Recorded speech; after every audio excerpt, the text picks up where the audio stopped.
God damn. Hey. I feel like I'm a president about to do a speech right now with this thing. But before we start, I've got to say, Canada, wow. Look at this place. And you always say you find diamonds in the rough, but three boys from Manchester, it's like the rough's come to the diamond, right? So apologies for that. But, you know, we talk about energy a lot and we do a lot of stuff, and James, you know, today's going to talk a lot about that. But this place is significant to a taste of energy I've never even seen before, you know, and it's very humbling to be part of. So just be mindful of the fact that today, while we're here, this is going to be a transfer of energy, right? Everybody's energy collects a big energy source into the world, and at some point think of someone that needs that today as well, right? Someone in your own world, someone in your own life, and just needs that little bit, because energy is real, and we have to harvest it, and we have to share it, as James will go into today. But we also do a thing where we can raise the energy a little bit. Are you going to help me on that a little bit? Okay. So we first done this when we met my boy, you know, the man, the leader, Mr. Rob Sperry right there at the back. Look at him, he got caught out. Look. And it was actually in Mexico with the Tigon Nation, which is phenomenal. We all know he's the man, right? But we're showing him the two clap. And he loved the two clap. Now we see the two clap, and the two clap goes on. So we thought it'd be good if we bring it here, right? And it goes a little something like this. I shout two clap. Look at him. You'll see what Rob does, right? Also Debs and that, whoever was joining that knows this game, but simple as this. Two clap. Okay, we'll try that again, Rob. We'll try that again. I thought coaches can coach, but, you know, it shows that no one's coached you for a little while. You've done all the coaching, right? Now, I'm going to hit the two clap. You're going to show what happens next, right? So it goes a little something like this. Two clap. Oh, you get it? You want another go? Yeah? We're going to go all together now. All together now. Two clap. You know, we want you to participate, we want you to be in the energy, right? Just let it go. Let's raise the energy and just send it out there, right? Let's let mountains hear what we're doing. If we can, let's set an avalanche off if we can. Two clap. Ooh, god damn. Now we're talking. Let's make it customized. Let's shout SHIN DIG instead of boom, right? Two clap. SHIN DIG. Oh, man, we're going to get a little bit of this going in up in there. All right. Let's get involved. Let's deep dive into it. So, there was a slide missing, but we'll just start from there. This was a recent holiday with my beautiful family. We've got Olivia, the one closest to me. Cairo is my boy. And then Amara is the boss. But I just wanted to put that up there because it's the reason why I'm out here. It's the reason why I do what I do. It's the reason why I try and be a better man, a better human being to show up in the world, because it's what it's all about, right? And if you're a parent, I'm sure you know, and it's probably something that we always see and hear, but this is why it all happens. So give these guys a two clap and a SHIN DIG. Two clap! I'm going to let them know that as well. That's unbelievable. But to let you know a little bit more, I need to tell you a little bit more about this guy. He actually looks bigger in there than the picture before. So believe it or not, this is actually me. I'm the one on the right. I'm on one on the left, but I'm just going to tell you a little bit of a story, like everyone does. I think stories are powerful as leaders because it connects.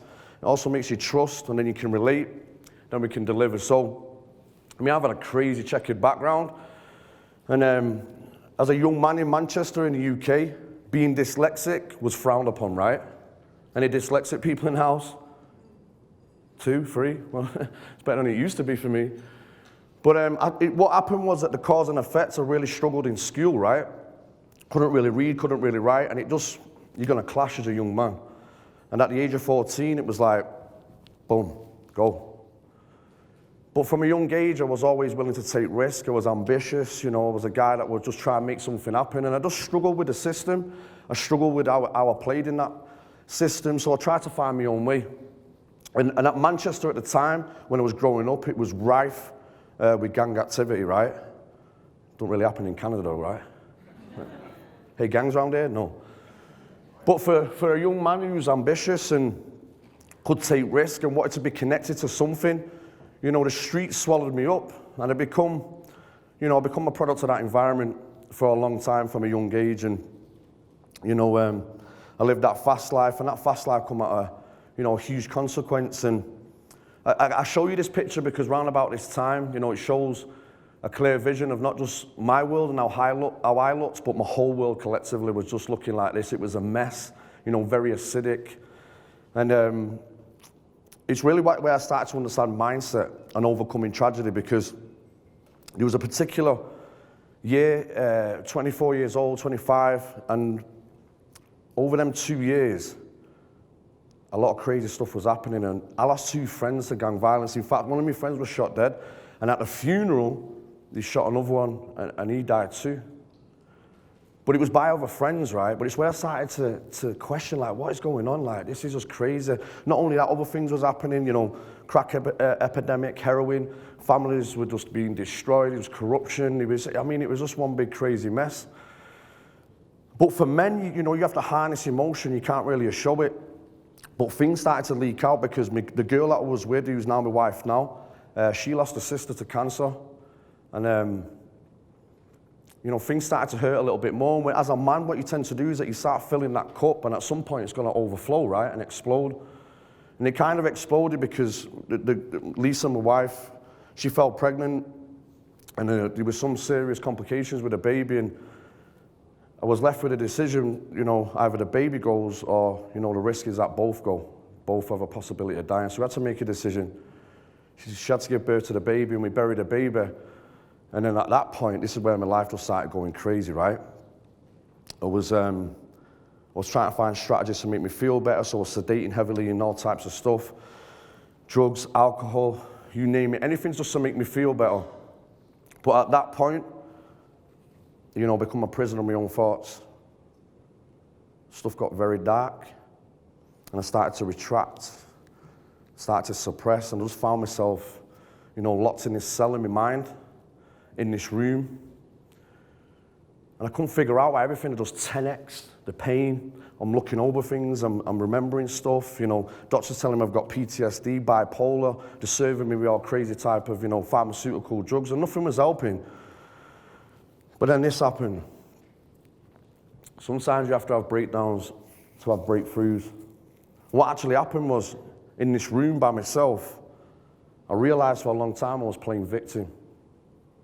I was playing victim to the story that was justifying my behavior, but everyone was to blame except me. Everybody. It's your fault, it's the government's fault. It's you, my teacher. It's my mum telling me I never amount to nothing. All these crazy accumulations that cause this cause and effect, right?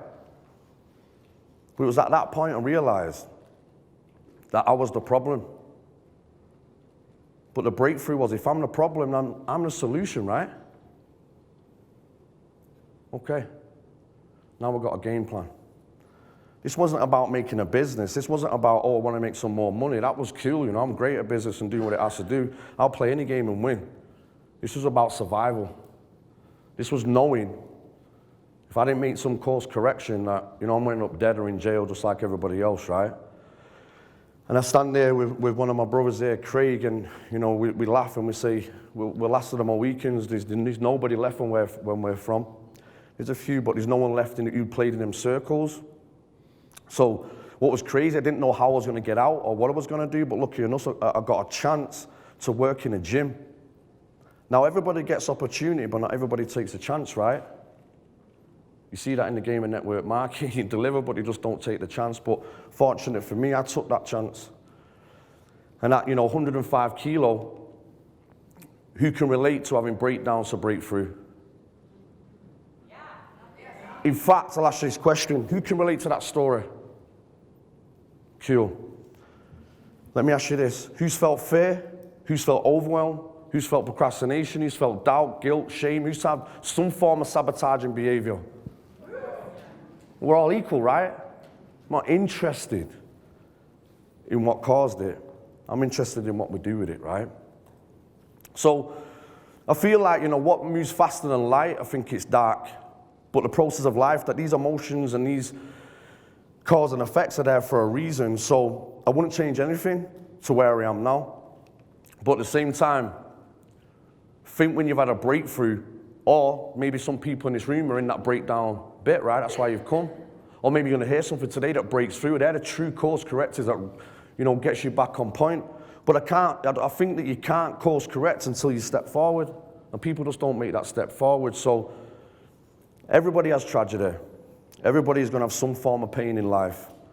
But I'm sick to death of people making them stop with that, right? It has a cause and effect where we justify our behavior, then we turn up in the world, and most of the time we have some sabotaging behavior just to feel better, right? Who's been there and done that? I appreciate you understand. 2 clap! 2 clap! All right, we're getting there. It's like shindig, 2 clap, but we're going there. Well, sorry. So, what I want to do what really changed for me is that I realized I was the #1 asset to invest in, right? I was the #1. So I went crazy. Success leaves footprints, so I started to invest in myself very heavily. And I just want to share some philosophies that changed my life, that had a huge compound effect, that literally had a difference. And just to finish off that slide, actually, do you remember Jim Rohn said once, it's not the blowing of the wind that determines where you end up in life, it's the set of the sail, right? And that's for everybody. We're all going to have that in life. I want to talk about this. So in some of this personal development, I was with a coach, and it was like, SAS, what do you guys call it? Like Navy SEALs. It was this style of training, and what the training was about was you would go through a sense of containers, experiences, and you would go through physical demands to see that turned up and extract the lesson and apply it to life, right? So we've been awake for about 36 hours. We're on this beach, we're tired, you can imagine what it's like. And we have our hands tied behind our back. And the exertion was you had to get from point A to point B. And using nothing but your innovation. So I'm thinking, right, I'm going to use my hips, my shoulders to get to that point. Now at this point, there's a guy, he's a gymnast, and he's very fit. And it wasn't about competition, but with competition, it's healthy, right? I'm like, I'm going to win this. So, who likes that? Boom, we go. And I get there. And I get to the finish line. And I look up. And a couple of guys are struggling. So I do what I do best, and I run back. And I get in this guy's head. I'm like, come on, you can do it, don't you? And I see a pair of feet. And I look up, and it's one of the coaches. He says, what are you doing? I says, I'm trying to help him. He says, help him? You're trying to save him. So I look at him like, malfunction. He says, looks me dead in the eye, and he says, are you a tugboat? Are you a lighthouse? It's like, straight away that made sense. He says, leaders need leadership. Now you stand on that finish line and show him what's required, because in his life, this is where he always stops. If you keep coming and saving him, he never finds the capacity, the belief, the strength, the courage to get the rest of that distance. I'll stand on that finish line and show him what's required. And the whole point of these immersions is that the lesson learned for me is that in my life, I was trying to save everybody. Was coming in, you got a problem, I'm going to come there. You got a money issue, I'm going to pay for it. But it's an injustice because they never find that capacity, right? So the true leaders of leadership is what? It's leading by example. You get that one? Leading by example is the true justice that you can give someone. And, when we first got into network marketing with James, I could see it. And I know it's in network marketing. You try to do it for everybody, but they don't want to do it for themselves. And that's not on you. The ability to show and give them the skill set and knowledge required is the true leadership that I've seen. And not only do we do it in business, but I also do it in life. It's how I turn up for my kids, right? Good one? 2 clap. Beautiful. And then this one. This was a great philosophy. This is me, my beautiful family. We was out. In fact, it was the same holiday in Turkey. It's a phenomenal kingdom inside that place. And again, I was on some personal development.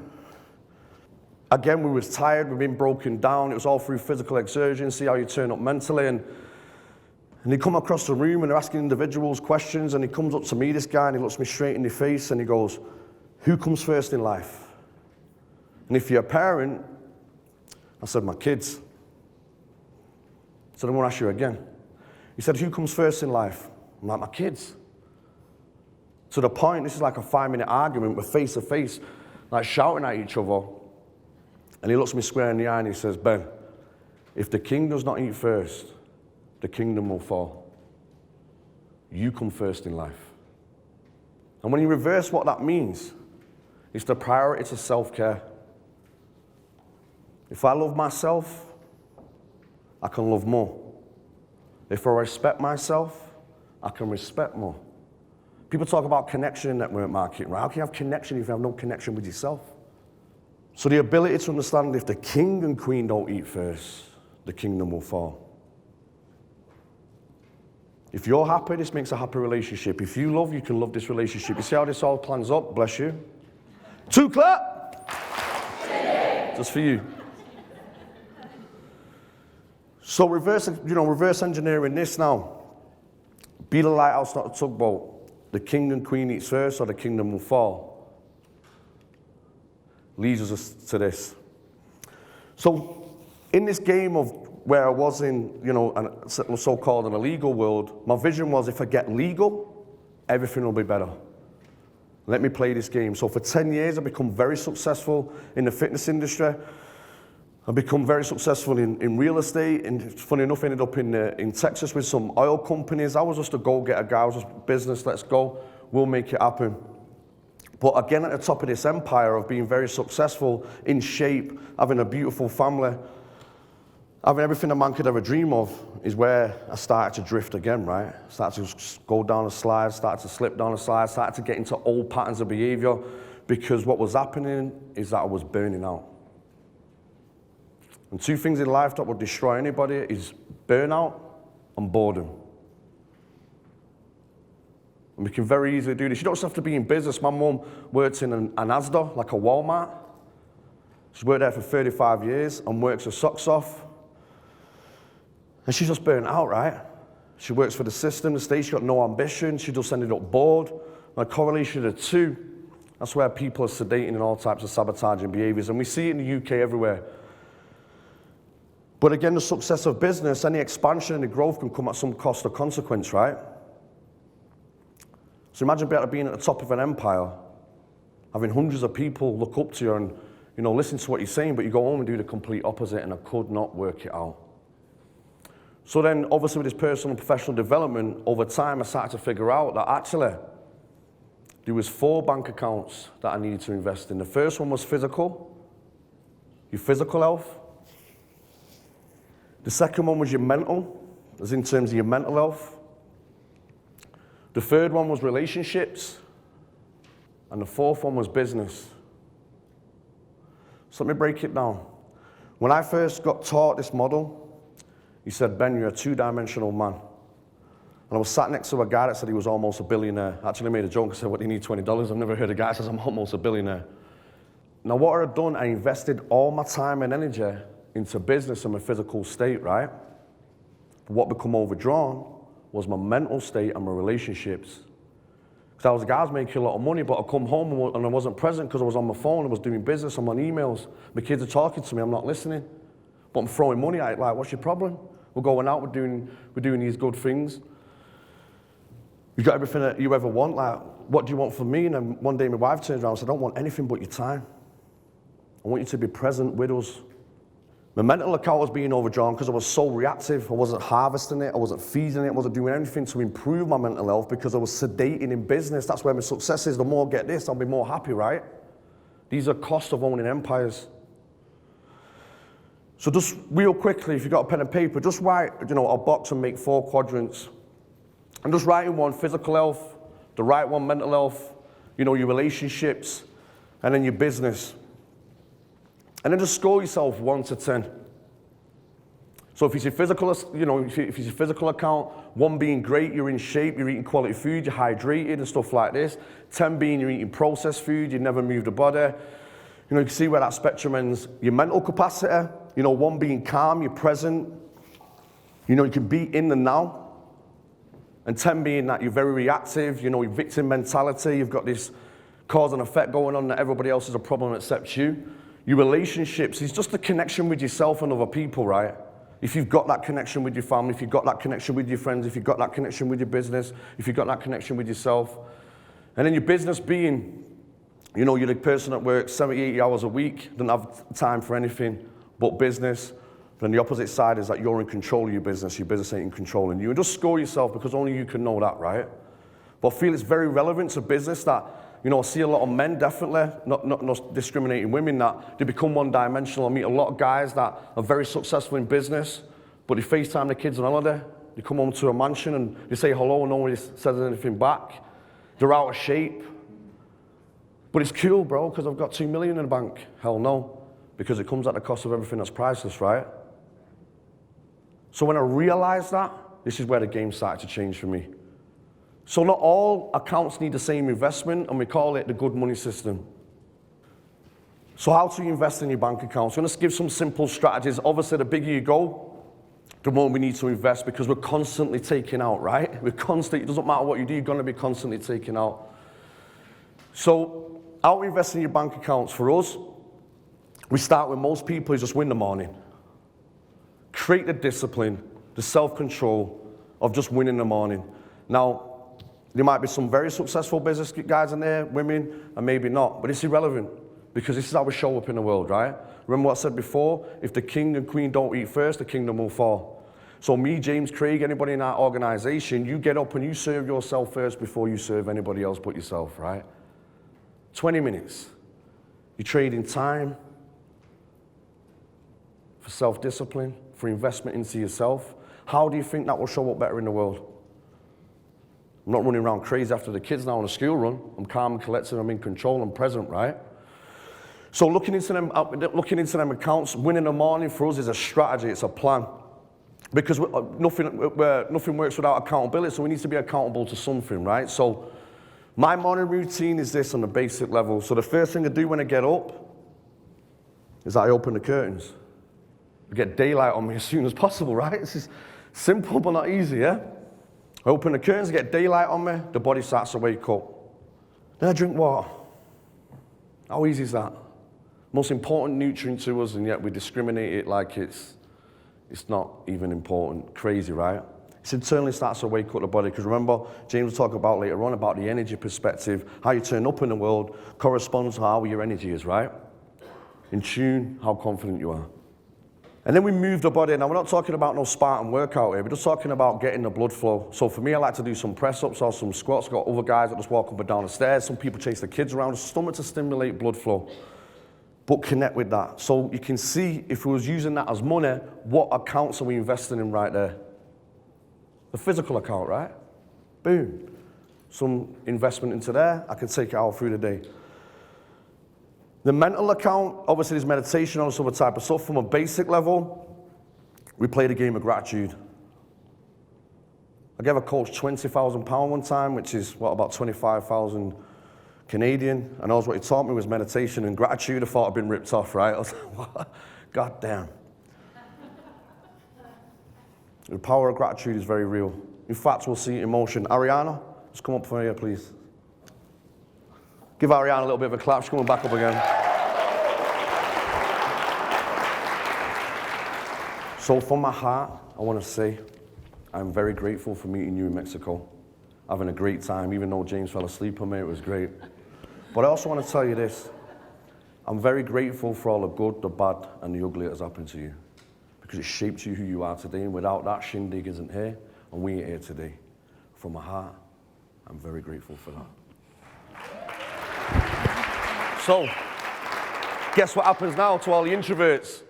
Have a 2-minute for the person next to you, which tell them something that you're grateful for. Now, here's the thing, the secret sauce to gratitude. Don't just say it. Create the attention to intention. If you think it and feel it, let it out. And then give them a hug, right? And then swap it over. If anyone's got nobody spare, I'm free for the next 2 minutes. Cool. Okay, 2 minutes, Ariana. Okay, let's go.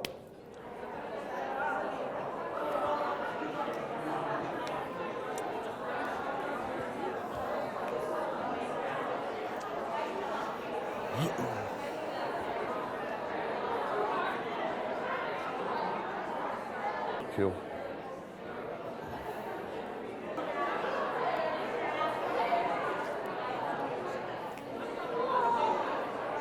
Time is precious today, right? Just the last couple. Because we want to make sure you're in track, but can you feel the energy now? Can you feel that? Man, this is where things grow the most, right? We are in control. You can't cure emotion, right? Try and cure emotion. But create a space between thought and reaction. But just with that power, with a few simple words, tears in your eyes. We nearly have someone making love over here. I had to split them up, you know. But the power of gratitude is for real. And I just wanted to experience that because gratitude isn't actually for the person you're telling it to, although it works. It's for you. When you experience that, it's for you. It enhances that feeling of feeling good. And if we're 80% wired for survival, which is completely normal how we're feeling, then the other 20%, we need to practice it and train it more than we do the other 80%. Does that make sense? Gratitude is powerful, especially first thing in the morning. So we deposit into that emotional bank account, right? Okay, so the last two. So we've got the physical and the mental account, invest in that. Then before we leave today, we also got the family and connection one. So at some point today, text somebody appreciation. It's not always the time you can see them, but just text appreciate. Hey, I just want to tell you the reason why I love and appreciate you. Da, da, da, da, da. Yeah, do that as well. It's how I connect with my family. I've done it before we come in. I'll do it again tomorrow, and so on and so forth. So you invest in that family connection. It gets a bit more advanced from there, but this is baseline, simple strategies, simple habits, right? Because you have the boredom, you have the burnout, but when we strip it back, you are as healthy as your habits. It's as simple as that.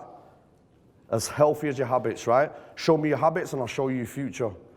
So accumulate these like habits, like a formula. And the last one with business, as we all know, we're all there. Like, it's not always execution in terms of money, but study and apply something every day. You know, the other day I listened to one of Rob Sperry's training and I heard something within the first 2 minutes, I'm done. I've heard something, I'm just going to go into the world and apply it. I've still got my DMO, still got my game to do, but every day you need to enhance your capacity, a skill set, and knowledge. Someone holding you to a higher standard, and then apply it is where we lock it into our own life, right? You get that? Awesome. 2 clap. Beautiful. Okay, so that's the value I wanted to give. I wanted to leave it on this because this man right here, Steve McLeod, one of Ariana's good friends, we connected straight away. I told him I was going to do something, and you know, I wish he was here today, but this man is an absolute legend. He knows everything about anything. In fact, I called him Wikipedia Steve. But then he said, oh, there was a family over here from India, and they just called him Google. I said, I get it. That's cool. But this man's knowledge of the surroundings of, you know, Mother Nature is just phenomenal, and I'm fixated on that, because not always personal and professional development's about business, right? But he told me this story. I said, why is that pine tree fell over and it's still there? He said, oh, good question. He said, the soil's only like 3 or 4 feet deep. And he says, underneath is like a system of holding hands. He says, the connection that this brings is that everything feels safe and it's protected. He said, if it's not connected, the wind will blow it down. So you've actually got dead trees that are still living because of connection, right? And strong trees that wasn't connected that fell over. And that's the true power of connection. Theoretically, that's network marketing, right? Connect, be strong. The ones go out, don't. And we have a saying in our organization, if you want to go fast, go alone. But if you want to go far, then we go together. So, you know, everything that life wants to give, experience, connection, recognition, contribution, growth, commitment, discipline, stepping into uncertainty, progression, love, honor, respect, fear, doubt, overwhelm. And we call it network marketing. So that's the game that we're going to play. So I think it's honorable, you know, for a man that I've only discovered for the last year or two stepping into this game. A man called Jim Rohn, he said to this, he said, a little bit of us, a little bit of SHIN DIG goes with you into your world and your journey. But what's great about that is a little bit of you comes with me. And for that, I'm very grateful. I'm truly honorable to be here today. Thank you very much.